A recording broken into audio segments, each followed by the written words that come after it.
तो दोस्तों आज दिन हो चुका है 16 जनवरी 2022 रविवार का और आज के मुख्य समाचार और बड़ी खबरें आपके लिए हाजिर हैं। मुख्य समाचार में आगे बढ़ने से पहले आइए नजर डालते हैं आज की कुछ महत्वपूर्ण खबरों पर।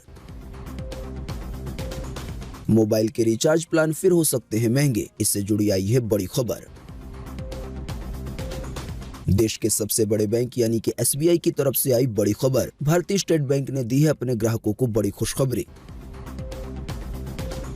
CBSE ने टर्म 2 के एग्जाम के लिए सैंपल क्वेश्चन पेपर किए जारी, साथ ही एग्जाम से जुड़ी कई और बातें बताई।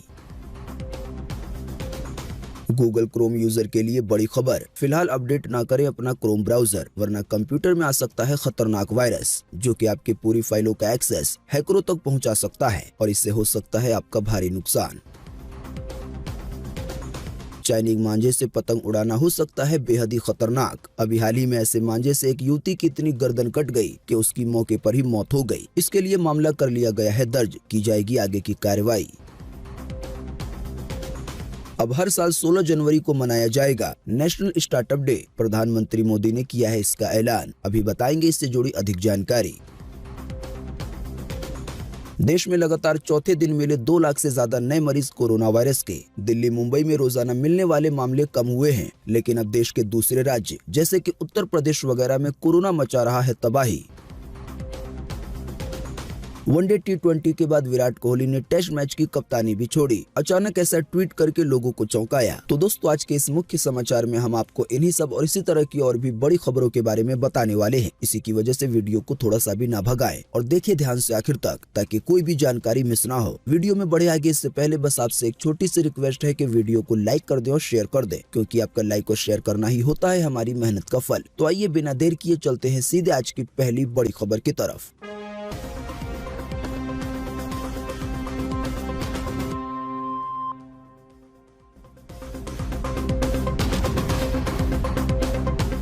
वोडाफोन आइडिया को फिर महंगे करने चाहिए रिचार्ज प्लान। एक बड़ी कंपनी ने दिया है ये सुझाव। जी हां, नए साल 2022 की शुरुआत से ठीक पहले सभी प्राइवेट कंपनियों ने अपने प्रीपेड प्लान महंगे किए हैं। उनमें वोडाफोन आइडिया भी शामिल है। अभी हाल ही में कर्ज के बोझ तले दबी कंपनी वोडाफोन आइडिया लिमिटेड ने कहा है कि भारत सरकार टेलीकॉम कंपनी में 36% हिस्सा ले लेगी। वैसे आप नहीं जानते तो आपको बता दें, ये जो भी टेलीकॉम कंपनियां हैं जैसे कि एयरटेल, वोडा, आइडिया वगैरह, ये सारी ही कंपनियां घाटे में चल रही हैं। इन कंपनियों पर कई हजार करोड़ रुपए का सरकार का बकाया है। तो इन्हीं सब के बीच मोतीलाल ओसवाल फाइनेंशियल सर्विसेज ने अपनी एक रिपोर्ट में कहा है कि वोडाफोन आइडिया को अपने टैरिफ प्लान महंगे करने चाहिए। आशंका है कि इस बार कंपनी प्रीपेड के बजाय अपने पोस्टपेड प्लान महंगा कर सकती है। आसान सी भाषा में कहे तो मोतीलाल ओसवाल कंपनी ने वोडाफोन आइडिया को कर्ज से उबरने के लिए अपने रिचार्ज प्लान महंगे करने की सलाह दी है। हालांकि फिलहाल ये आशंका जताई जा रही है इस बार पोस्टपेड प्लान महंगे हो सकते हैं, यानी जो बिल वाला नंबर होता है उसके प्लान। हालांकि जैसा कि हमने आपको बताया, इस बारे में कंपनी की तरफ से कोई भी आधिकारिक जानकारी नहीं दी गई है। इसी की वजह से प्रीपेड या पोस्टपेड प्लान महंगे हो सकते हैं या नहीं भी हो सकते।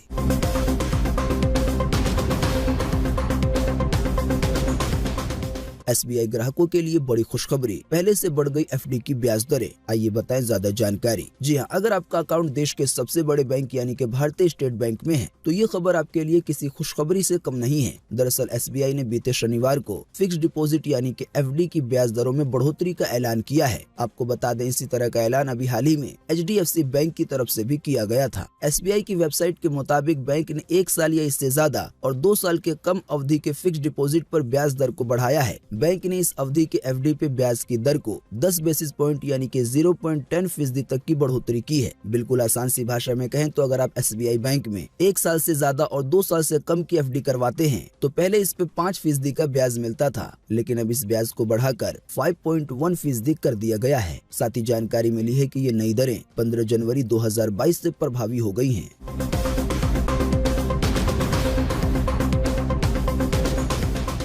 CBSE टर्म 2 एग्जाम के सैंपल क्वेश्चन पेपर हुए जारी। इसके अलावा भी बोर्ड की तरफ से आई है कई और जानकारी। जी हां, केंद्रीय माध्यमिक शिक्षा बोर्ड यानी कि CBSE ने टर्म 2 परीक्षा के लिए सैंपल क्वेश्चन पेपर जारी कर दिए हैं। बीते शुक्रवार को जारी सैंपल क्वेश्चन पेपर कक्षा 10 और 12वीं के टर्म 2 परीक्षा के लिए जारी किए गए हैं। कक्षा 10वीं और 12वीं के छात्र सैंपल क्वेश्चन पेपर CBSE की ऑफिशियल वेबसाइट CBSE academic.nic.in पे विजिट करके डाउनलोड कर सकते हैं। टर्म 2 परीक्षा 2 घंटे की होगी। इसमें पूछे जाने वाले सभी प्रश्न सब्जेक्टिव टाइप के होंगे। साथ ही ये जानकारी आई है कि टर्म 2 की परीक्षा 2 घंटे की होगी। इसमें पूछे जाने वाले सभी प्रश्न सब्जेक्टिव टाइप के होंगे। वहीं जानकारी मिली है कि CBSE के टर्म 2 की परीक्षा का आयोजन मार्च से अप्रैल के बीच किया जाएगा। CBSE बोर्ड के अनुसार इस बार 10वीं कक्षा के लिए हर विषय में 40 अंक के प्रश्न पूछे जाएंगे। वहीं 12वीं में 40 अंक के प्रश्न हर विषय से पूछे जाएंगे, जबकि प्रायोगिक विषय के लिए 35 अंक तय किए गए हैं। जानकारी के मुताबिक एक खास बात यह है कि सैंपल क्वेश्चन पेपर में CBSE बोर्ड ने इस बार ये भी बताया है कि प्रश्नों के उत्तर कितने शब्दों में देने हैं। तो जो भी छात्र इससे जुड़ी ज्यादा जानकारी चाहता है या सैंपल क्वेश्चन पेपर चाहता है तो वो ऑफिशियल वेबसाइट को विजिट कर सकता है।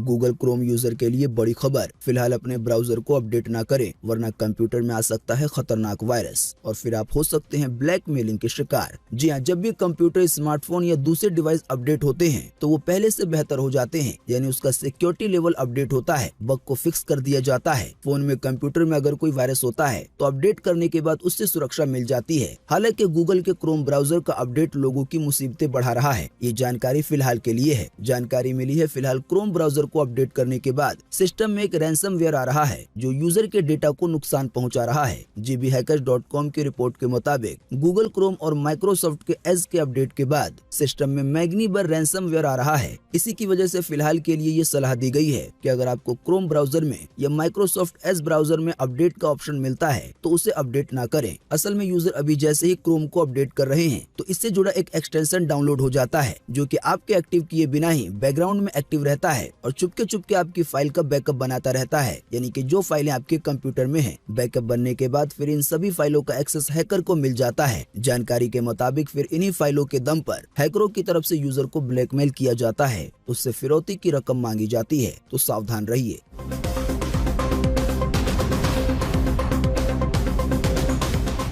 कोटा में छात्रा के सुसाइड का दिल दहला देने वाला वीडियो हो रहा है सोशल मीडिया पे वायरल। बिहार ले जाने आए पिता मना करते रहे पर बेटी ने 5वीं मंजिल से लगा दी छलांग। जी हां, कोटा में 17 साल की छात्रा के सुसाइड कर देने का दिल दहला देने वाला वीडियो सामने आया है। ये दर्दनाक वीडियो अभी हाल ही में शनिवार को CCTV कैमरे में उस समय रिकॉर्ड हुआ जब छात्रा ने अपने हॉस्टल की 5वीं मंजिल से छलांग लगाई। हालांकि बहुत बोलने के बावजूद भी छात्रा ने छलांग लगा दी और ये दर्दनाक मंजर CCTV कैमरे में कैद हो गया, जिसकी एक छोटी सी झलक आप अपनी स्क्रीन पर देख पा रहे होंगे। असल में ये छात्रा पढ़ने में कमजोर थी, इसी की वजह से इसके पिता इसे हॉस्टल से घर ले जाने के लिए आए थे। सूत्रों के अनुसार ये भी जानकारी मिली है कि छात्रा अक्सर किसी से फोन पे बात करती रहती थी। पढ़ाई में कमजोर होने के कारण उसके पिता नाराज रहते थे। तो ये जो भी घटना हुई है इसी के इर्द गिर्द की है।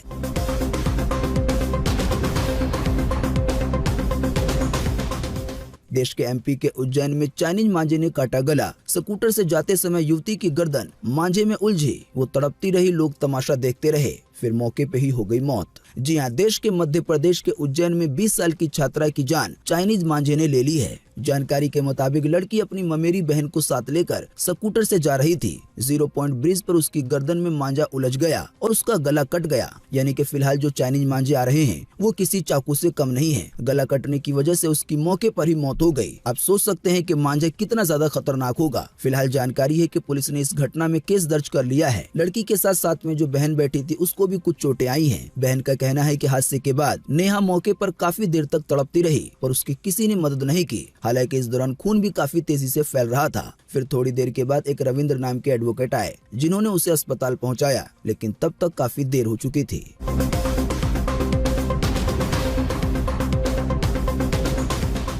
हर साल 16 जनवरी को मनाया जाएगा नेशनल स्टार्टअप डे। प्रधानमंत्री मोदी ने खुद किया है इसका ऐलान। जी हां, प्रधानमंत्री नरेंद्र मोदी ने बीते शनिवार को स्टार्टअप अप से बातचीत के दौरान एक बड़ी घोषणा की। उन्होंने ऐलान किया कि अब हर साल 16 जनवरी को राष्ट्रीय स्टार्टअप दिवस मनाया जाएगा। आप नहीं जानते हैं तो आपको बता दें, स्टार्टअप उन कंपनियों को कहा जाता है जो नए तरीके से शुरू होती हैं और कोई ऐसा काम करती हैं जिससे देश का नाम रोशन होता है। जैसे कि पेटीएम, स्विगी, जोमेटो वगैरह। ये किसी जमाने में एक स्टार्टअप कंपनी थी, लेकिन फिलहाल काफी ज्यादा कामयाब हो गई है। इसी की वजह से पीएम मोदी ने ये फैसला लिया है कि अब हर साल 16 जनवरी राष्ट्रीय स्टार्टअप दिवस के रूप में मनाया जाएगा।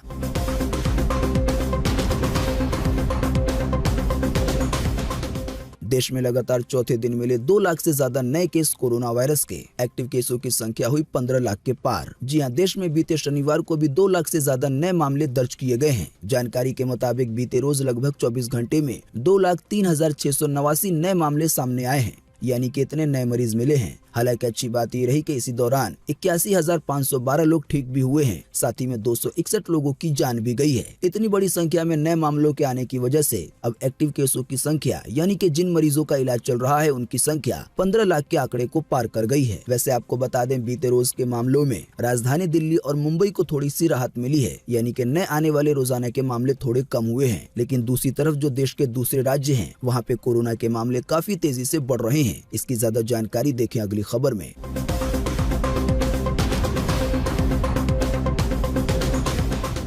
दिल्ली और मुंबई में थोड़ी धीमी हुई कोरोना की रफ्तार, पर उत्तर प्रदेश समेत कई राज्यों में डरा रही है तीसरी लहर। जी हां, जैसा कि हमने आपको बता दिया कि पूरे देश में बीते रोज 2 लाख से ज्यादा नए मामले दर्ज किए गए हैं लगातार चौथे दिन। ताजा जानकारी के मुताबिक बीते रोज 24 घंटे में, यानी कि केवल एक दिन में दिल्ली में 20,000 से ज्यादा नए मामले सामने आए हैं। अभी तक कई दिनों से 25,000 से ज्यादा नए मामले देखे जा रहे थे। इसी बीच उत्तर प्रदेश को लेकर खबर आई है कि 15,000 से ज्यादा नए मामले दर्ज हुए हैं। उत्तराखंड में 3800 से ज्यादा मामले दर्ज हुए हैं। मध्य प्रदेश में 5300 से ज्यादा मामले दर्ज हुए हैं। बिहार में 6000 से ज्यादा मामले दर्ज हुए हैं। वहीं हिमाचल प्रदेश में 1900 से ज्यादा मामले, चंडीगढ़ में 1700 से ज्यादा नए मरीज, जम्मू कश्मीर में 3200 से ज्यादा नए मरीज, बंगाल में 19,000 से ज्यादा नए मरीज, कर्नाटका में 32,000 से ज्यादा नए मरीज। वहीं महाराष्ट्र में सबसे ज्यादा 42,000 से ज्यादा नए मरीज मिले हैं केवल एक दिन में। तो ये वो देश के राज्य हैं जहां कोरोना के मामले काफी तेजी से बढ़ रहे हैं। और ये पूरा आंकड़ा जो अभी हमने आपको बताया, ये केवल एक दिन का था, बीते रोज का।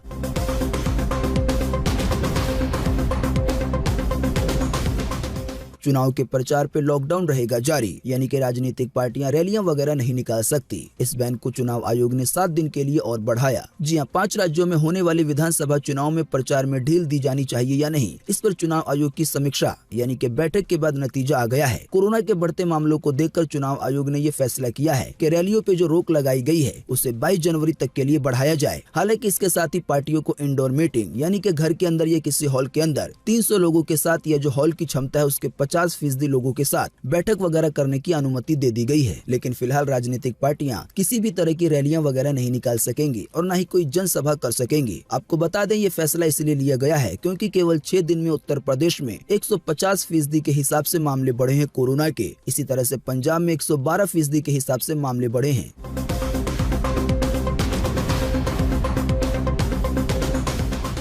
वैज्ञानिकों ने की बड़ी रिसर्च, कहा कोरोना टेस्ट के लिए नाक की बजाय मुंह से सैंपल लेना होगा बेहतर। यहाँ वायरस की मात्रा 3 गुना ज्यादा होती है, यानी कि नाक के मुकाबले। जी हाँ, कोरोना जांच के लिए सैंपल अगर मुंह से लिया जाए तो ये नाक के लिए गए सैंपल की तुलना में ज्यादा बेहतर नतीजे देंगे। जानकारी के मुताबिक इसकी वजह से वायरस का पता जल्दी लगाया जा सकेगा। यूनिवर्सिटी ऑफ मैरीलैंड के रिसर्चर डॉक्टर डोनाल्ड मिल्टन ने कुछ शोधों के आधार पर यह दावा किया है। उनका कहना है कि कोरोना वायरस सबसे पहले मुंह और गले में नजर आता है। इसी की वजह से अगर नाक की बजाय मुंह से कोरोना के सैंपल लिए जाएं, यानी कि टेस्ट के लिए, तो काफी जल्दी पता चल सकेगा। जाहिर सी बात है, आने वाले दिनों में अगर ये बात बिल्कुल सही साबित होती है तो कोरोना की जांच जो कि फिलहाल अभी नाक के जरिए होती है, वो केवल मुंह से हो सकती है।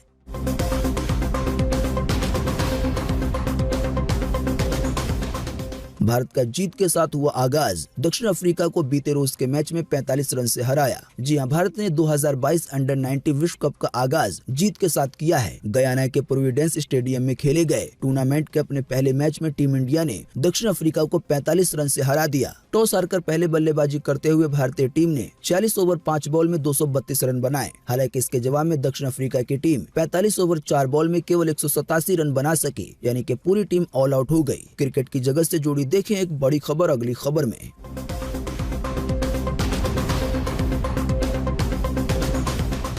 वनडे और T20 के बाद विराट कोहली ने टेस्ट मैच की भी कप्तानी छोड़ी। अचानक इस तरह का ट्वीट करके विराट ने लोगों को चौंका दिया है। जी हां, विराट कोहली ने टेस्ट की कप्तानी भी छोड़ दी है। उन्होंने बीते शनिवार को इसकी घोषणा की। विराट कोहली ने ये फैसला दक्षिण अफ्रीका के खिलाफ टेस्ट सीरीज के बाद लिया है। आप नहीं जानते हैं तो आपको बता दें, इस सीरीज में टीम इंडिया अभी हाल ही में दक्षिण अफ्रीका के हाथों 2-1 से हार गई थी। यानी 3 मैच हुए थे और 3 मैचों में से 2 मैच दक्षिण अफ्रीका ने जीते थे और 1 मैच भारत ने जीता था। आपको बता दें, कोहली ने कप्तानी छोड़ने का ऐलान खुद सोशल मीडिया मीडिया पे किया है। अपनी प्रोफाइल के जरिए कोहली ने कप्तानी छोड़ने को लेकर क्या क्या बातें लिखी हैं, इसकी ज्यादा जानकारी आपकी स्क्रीन पे दिखाई जा रही है। वीडियो को रोककर इसे देखा जा सकता है।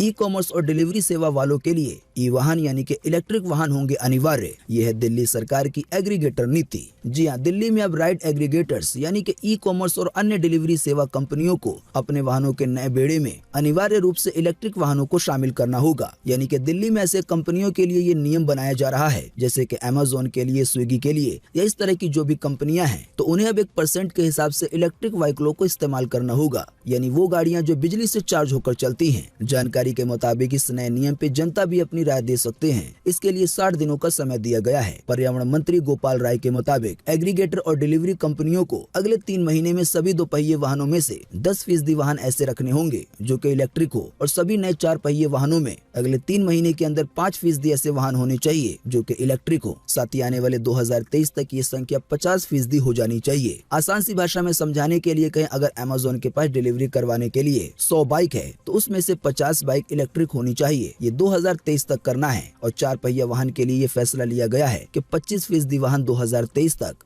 इलेक्ट्रिक हो जाने चाहिए।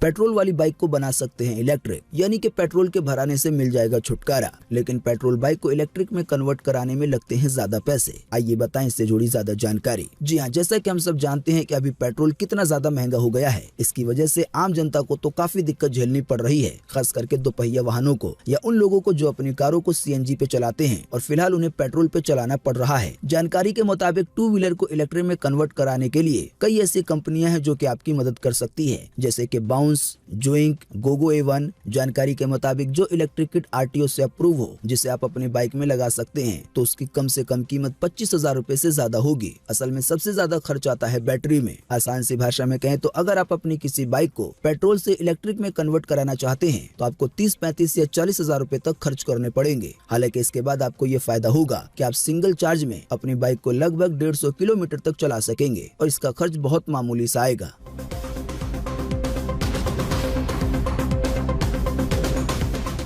बीते रोज से महंगा हो गया है मारुति सुजुकी की कारों को खरीदना। कंपनी ने दामों में किया है 4.3% का इजाफा। जी हां, मारुति कंपनी ने अपने सभी कारों पर 4.3% का इजाफा कर दिया है। इसकी ज्यादा जानकारी आपको मारुति के शोरूम में या इनकी वेबसाइट पे मिल जाएगी। दोस्तों, अगली खबर के बारे में बताने से पहले आपके लिए एक बड़ा सर्वे और एक बड़ा सवाल। अगर आप इसमें हिस्सा लेंगे और इसका जवाब देंगे तो इससे काफी कुछ पता चलेगा। दोस्तों, जैसा कि अभी हमने आपको बताया कि एक लड़की का गला चाइनीज मांझे से कट गया और उसकी मौत भी हो गई। तो दोस्तों, इसी के बीच आपको इसी वीडियो के नीचे कमेंट बॉक्स में कमेंट करके बताना है कि जो इस तरह के खतरनाक मांझे हैं, क्या इसकी बिक्री पे रोक लगनी चाहिए या नहीं। इस पर आपकी पर्सनल राय क्या है? फटाफट से आप अपना जवाब इसी वीडियो के नीचे कमेंट बॉक्स में लिख डालिए। आपके दिए हुए जवाब से काफी कुछ पता चलता है।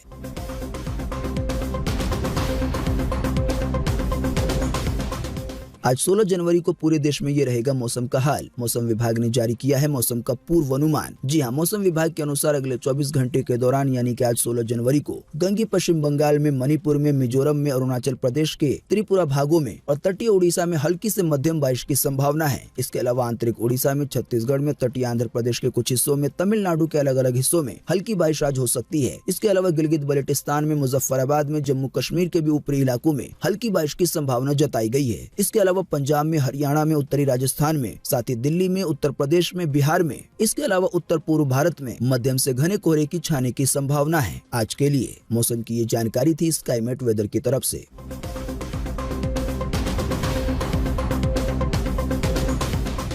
झारखंड में पहली दफा ओमिक्रॉन के 14 मरीज मिले। 31 जनवरी तक अब बढ़ा दी गई है पाबंदियां। जी हां, झारखंड की सरकार ने कोरोना के मामले बढ़ने की वजह से और पहली बार ओमिक्रॉन के मरीजों के मिलने की वजह से जो पाबंदियां चल रही थी उसे 31 जनवरी तक के लिए बढ़ा दिया है, यानी कि नाइट कर्फ्यू वगैरह को। साथ ही में जो चीजें बंद है जैसे कि स्कूल वगैरह या पार्क या स्विमिंग पूल या चिड़ियाघर, इस तरह की सभी चीजें आइंदा भी 31 जनवरी तक बंद रहेंगी। हालांकि स्कूलों में ऑनलाइन पढ़ाई होती रहेगी।